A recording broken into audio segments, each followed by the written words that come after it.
Bloomberg Audio Studios. Podcasts, radio, news. This is the Bloomberg Surveillance Podcast. I'm Jonathan Ferro, along with Lisa Abramowitz and Anne-Marie Hordern. Join us each day for insight from the best in markets, economics and geopolitics. From our global headquarters in New York City, we are live on Bloomberg Television weekday mornings from 6 to 9 a.m. Eastern. Subscribe to the podcast on Apple, Spotify or anywhere else you listen. And as always, on the Bloomberg Terminal and the Bloomberg Business app. We begin this hour with stocks rising as traders boost Fed rate cut bets after cooler inflation data. Michael O'Rourke of Jonestrading is cautious, writing not only are stocks expensive in their own right, but they are also at the most expensive levels versus treasuries in 22 years. Michael joins us now. Michael, good morning, and thank you so much for joining us on this holiday week. Merry Christmas and happy holidays to you and your family. So if you think stocks are very expensive now, what are you doing? Are you selling? I think you just have to be more selective. The S&P 500 equal weight trades at a significant discount to the S&P 500. So, of course, that expensive nature within the S&P 500, it's all at the top end in the mega cap stocks. And I think, obviously, we've had a tremendous 2-year run here. We have a new presidential administration coming in. You can expect a lot of volatility. So there are definitely numerous value stocks out there in the market and places you can invest. You just have to be a lot more selective. And I'd be, cautious about chasing the S&P 500 itself. You talked about Trump in your note, and you said in the midst of the post-election euphoria, the equity market forgot that Trump is volatility bullish. Not only is Trump willing to break a few eggs to make an omelet, he will break a few extra simply because he can. Was the market reminded of that? Scarlett mentioned at the top of the show, we almost had a government shutdown. Was the market reminded of that last week? I think it was, and I think people are starting to realize, well, a lot of the rally since the election has been this, we're going to cut spending, we're going to cut regulations, we're going to keep our tax cuts, and we're going to grow GDP. And, you go through this government shutdown or potential, we risk the government shutdown here. And you're like, you have to just remember there's a lot. It's not an easy path to achieve those goals. Those are great goals to try to achieve. I love it. It's ambitious and I hope we do achieve it. But it's Washington, D.C. You're not going to get there in a straight path. And the market shouldn't price all that in right away, which is essentially what we've started to do in the equity markets. And what you're seeing in the bond market here is it's not fully believing everything that the equity market is excited about, and that's why you see the 10-year yield up above 4.5%. Well, speaking of the market pricing in a lot of positivity, I look at Tesla shares up about 67% since Election Day. Elon Musk has really been a tailwind for the overall market through Tesla mainly. At what point does he become a headwind for the market? Well, that's the interesting aspect. One thing I find interesting is Elon Musk has numerous companies, most of them private. He can benefit from his relationship with President Trump through any of those ventures as well. So for everyone to just bet on Tesla, which, you were just talking about the automotive industry, there's a lot of challenges out there. It seems like a really aggressive, myopic bet. So, going forward, I think people, again, they need to be a little more pragmatic out there and realize Elon Musk is an influential guy. He's a powerful guy. But it does, Tesla is not necessarily going to be the biggest beneficiary of Musk's relationship with Trump. And as we know, sometimes, these relationships President Trump has, they go through rough periods. Mm-hmm. So, again, it's really risky to just bet on one stock to expect this bromance to continue. Well, you mentioned Tesla. Of course, it is the low-hanging fruit here when you're looking at who would benefit from the Trump trade. When it comes to pragmatic approaches to challenges, I think about what's going on with Honda and Nissan, and Anne-Marie brought this up earlier. This as an example of the M&A that we can expect.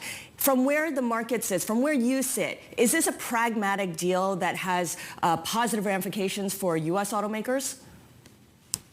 I'm not an automotive industry expert, but I do agree with everything you both said about this is a deal coming out of weakness. And we know all the weakness that's going on in Germany.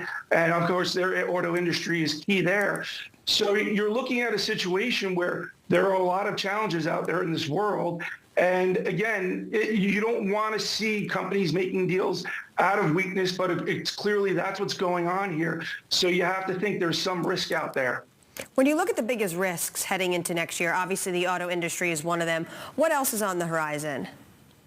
I just think it's the overall enthusiasm for everything. We've had such a speculative market.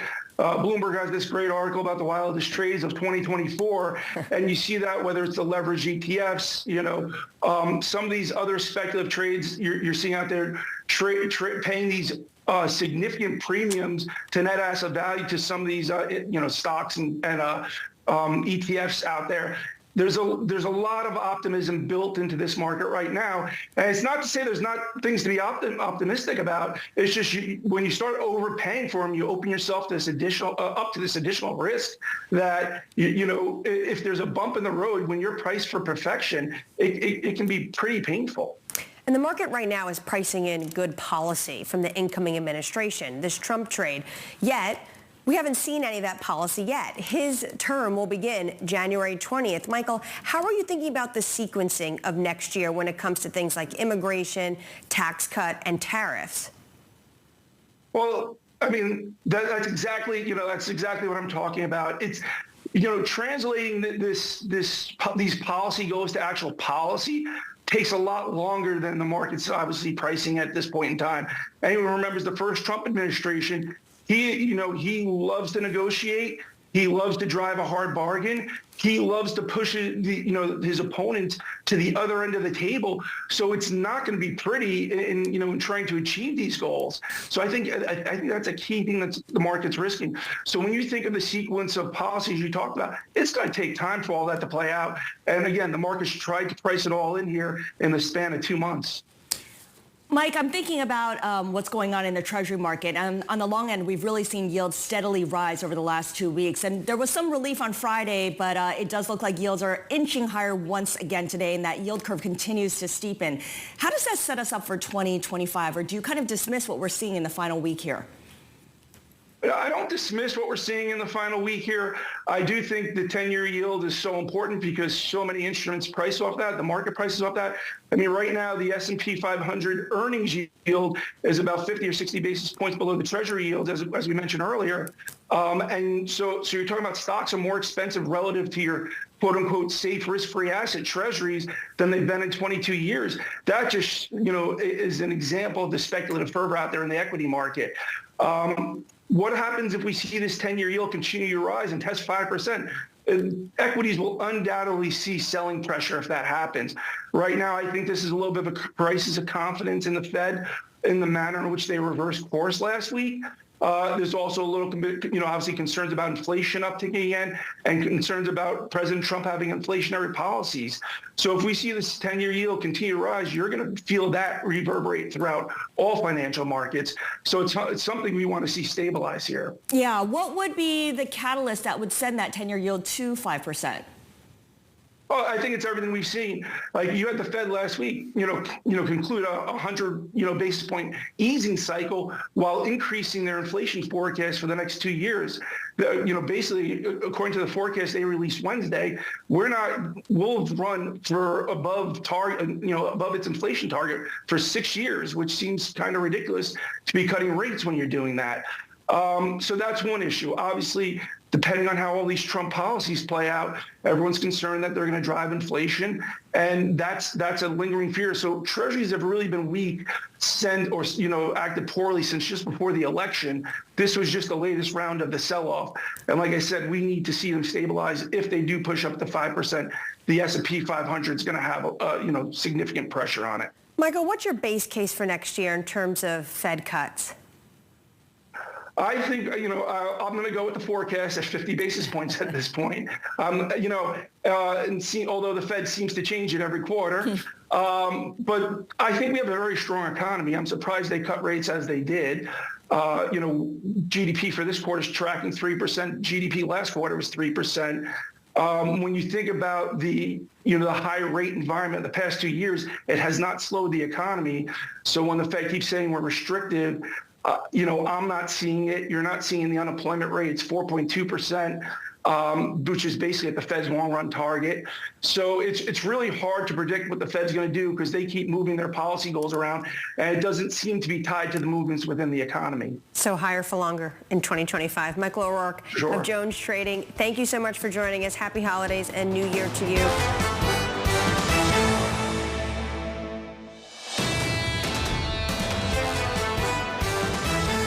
Joining us now is Clint Henderson of The Points Guy.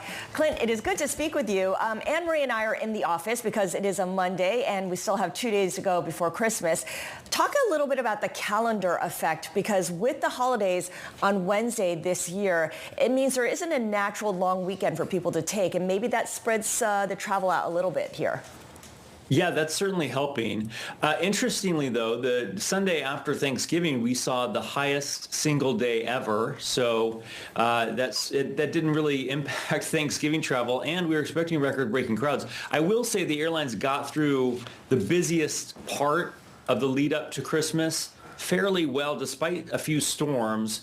So that's good news. And I do think the airlines in general are in better position. They're staffed up. They have the planes they need. They have the people they need to get things moving quickly, and they seem to be able to recover from storms better right now too. So barring a major storm like we saw in 2022, fingers crossed we'll get through the holidays with flying colors. Yeah, so far no major storm at the moment, and also good news, no shutdown either, so everyone can get through airport security the way that you would expect them to during a busy holiday season. People are obviously traveling to visit family or go home, but they're also going away on vacation. Where are they going to, Clint? So it's really interesting. We've seen the usual suspects are obviously very popular. Los Angeles, New York has been going through some incredible record-breaking crowds. The big cities in the U.S. and also places like Florida and Cancun. But we're now seeing really interesting data that suggests Americans are going much further. They seem to be being inspired by TikTok and Instagram to really get out there and have a little bit more exotic travel. Tokyo is actually one of the top cities, according to Chase, this year for international travel, which is really interesting. The strong U.S. dollar is certainly helping. I think that's going to really push up numbers in Europe as well, since the euro has been falling lately. So look for some international bargains. I just booked myself a trip in January to Portugal. Incredible what you can get because the U.S. dollar is so strong right now. So, and then don't sleep on shoulder season travel. A lot of people are traveling now well into winter, and then of course for the shoulder season, which we love, which is spring and fall, and people are spending longer away. That's a new survey we just did. Found people are spending 5.5 days as opposed to 4.5 days like they used to. So people are going further and they're going for longer. Why are they spending longer? Is that they feel that, is it the strong U.S. dollar? They feel like their money can stretch them that much longer on a trip? I do think that's part of it. I also think people are really into experiences now, as your soundbite alluded to. And I think the other interesting thing is people can work from home now. So they're tacking on a day or two to business trips that they might not have in the past because they have to be in the office. So, you're in the office today, but I'm able to work from home. And I think more and more people have been able to do that. So you're seeing the amount of time they're spending away stretched a bit. Clint, any viewers that are preparing to travel this week, what's your number one tip? Have the airline app installed on your phone. Not only is that how you're going to get Wi-Fi, entertainment on the plane, you can track your flight, see if it's on time, see where your plane is coming from. And finally, that's where they're going to offer you cheap upgrades. So you beat out elite travelers like me so you can get a cheap upgrade to first class. So who doesn't want that as a Christmas gift? I love that. What about luggage? That's a big issue here. And I know that this might sound kind of trivial, but we're all trying to get by bringing it on as a carry-on. And yet when you get to the airport and you're at the gate, they make you check it in anyway at the gate. They say, oh, we'll waive the fees. But that's, everyone's trying to avoid that scenario. Any advice on that front?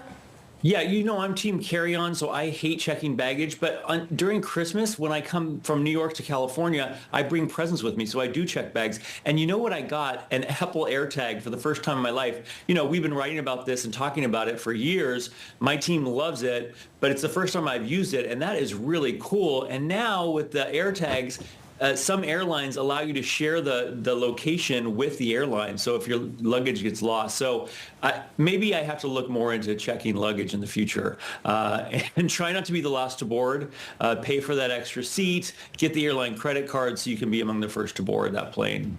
Talking your book. Clint Henderson of The Points Guy, thank you so much for joining us. Really appreciate it.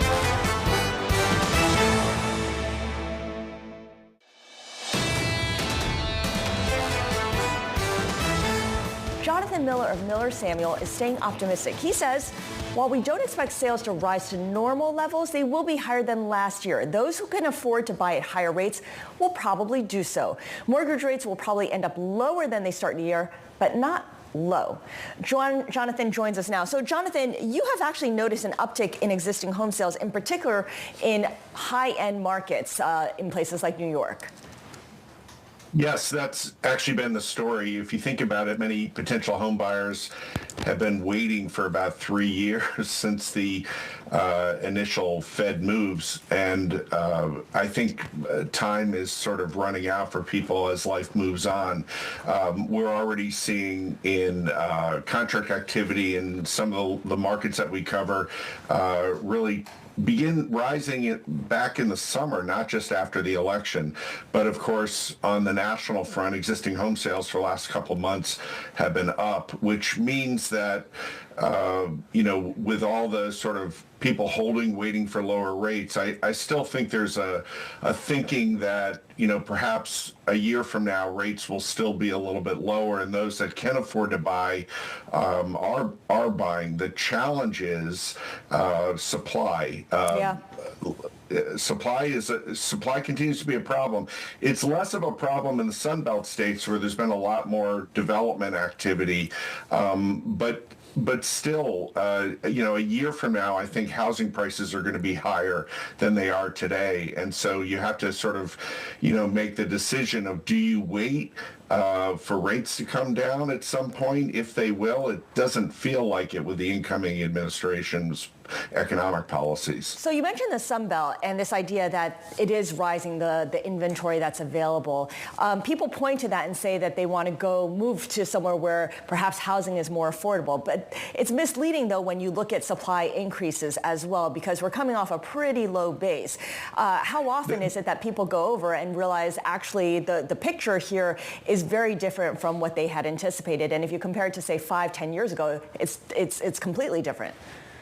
Yeah, I think post-pandemic, there's still an expectation by consumers when they go from, say, the Northeast or California to the Sun Belt that they're going to get a very low price, and the affordability is going to be dramatically improved. However, that's been where a lot of the price appreciation has been concentrated, as people with work from home are looking at other places to be situated. One of the things that we're seeing in, for example, markets like Florida, especially South Florida, is that the higher end threshold, meaning pricing north of, say, $1 million, not to be cavalier about the numbers, we're seeing a tremendous uptick in activity. Perhaps that has more to do with elevated financial markets than it does to the factor of higher mortgage rates. Jonathan, given the fact that there are higher mortgage rates, are there deals to be had on the price when going out and buying a home? I think the simple answer to that is no. But that's because even in markets where inventory is rising or there's parity with pre-pandemic conditions, the demand is still pretty strong, that people have been kept on hold for several years. So we're still seeing bidding wars. We're still seeing a fairly tight market. We're just not seeing a lot of discounting going on, and I think that's what consumers were hoping for. You expect an uptick in 2025. Where exactly do you think we can see an uptick in some of this?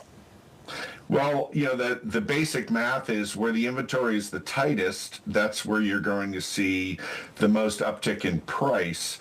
I would say that the biggest uptick in price is not going to be in the Sun Belt. It's going to be to the north of that, because that's where not as much new product has been built to come into the market. That's one of the challenges in markets in the Sun Belt, is that there's been more new construction as developers are anticipating the boom coming off the pandemic, and it's been a little bit overdone. Jonathan, we talked about single-family homes. What about multifamily homes, with the idea that mortgage rates will be lower at the end of the year than where they start, but not low by anyone's measure of what tends to count as low? How does that affect the decision to rent versus buy? And what does that mean for those who do own or are looking to buy multifamily properties? Well, one of the problems that we've had in the multifamily, particularly in the condo market, is that housing prices, have risen just like single family quite a bit, and affordability is being challenged.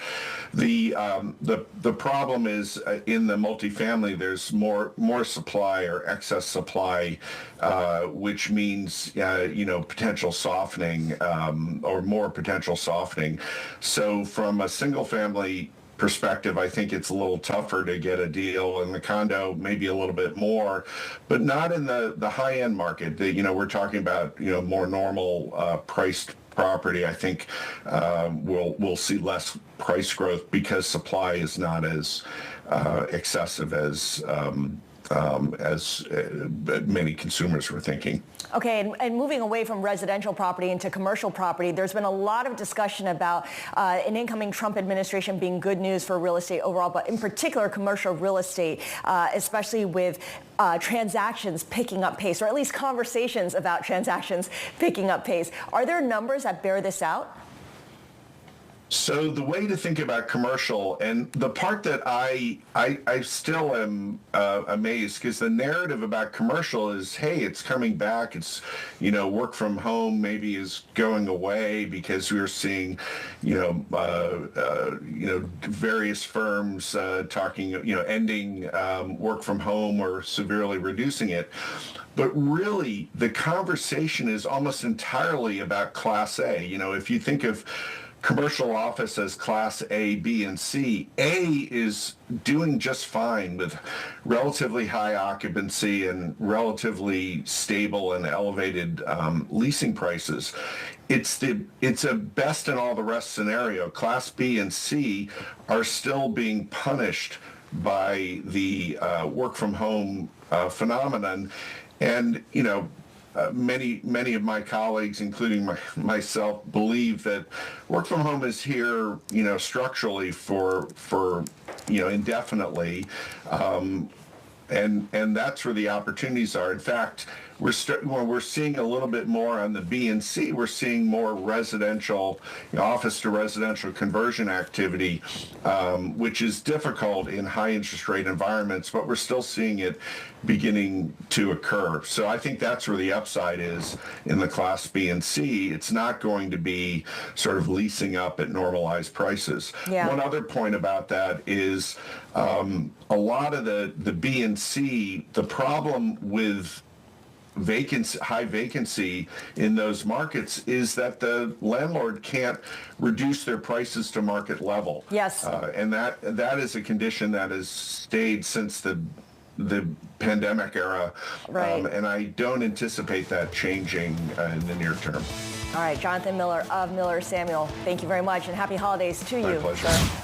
This is the Bloomberg Surveillance Podcast, bringing you the best in markets, economics and geopolitics. You can watch the show live on Bloomberg TV weekday mornings from 6 a.m. to 9 a.m. Eastern. Subscribe to the podcast on Apple, Spotify or anywhere else you listen. And as always, on the Bloomberg Terminal and the Bloomberg Business app.